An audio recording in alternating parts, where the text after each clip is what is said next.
Not in doing what you like, but in liking what you do is the secret of happiness. Mistakes are a part of being human. Appreciate your mistakes for what they are, precious life lessons that can only be learned the hard way. भूखे और थके परीक्षित को शमीक ऋषि उत्तर नहीं देने से क्रोधित होकर मरा हुआ सांप उसके गले में डालकर परीक्षित अपने राज्य चले गए। इस कृति से क्रोधित शमीक ऋषि के पुत्र श्रृंगी ने 7 दिन के भीतर तक्षक सांप के हाथों में परीक्षित की मृत्यु होने का श्राप दिया। 7 दिन बीतने से तक्षक सांप परीक्षित को मारने के लिए जा रहा था, जहां रास्ते में उसको कश्यप नामक एक ब्राह्मण मिला जो परीक्षित को बचाने जा रहा था। कश्यप सांप के डसने से मरे हुए को तुरंत जीवित कर सकता था। रास्ते में तक्षक सांप और कश्यप की मुलाकात हुई।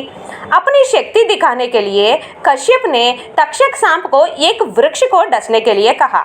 तक्षक सांप के डसने से वृक्ष जल गया और तुरंत कश्यप ने उसे जिंदा कर बताया कि इसी तरह वह परीक्षित को भी जीवित कर उनसे धन लेंगे। ये सुनते ही तक्षक सांप ने कश्यप को मुंह मांगा धन देकर वापस घर भेज दिया। उसके पश्चात तक्षक सांप ने राजमहल जाकर परीक्षित को डस कर मार डाला और कुछ दिन बाद परीक्षित के पुत्र जन्मेजय का राज्य पट्टाभिषेक हुआ। परीक्षित को डसने के पश्चात तक्षक सांप ने उत्तंक ऋषि को भी बहुत परेशान किया था।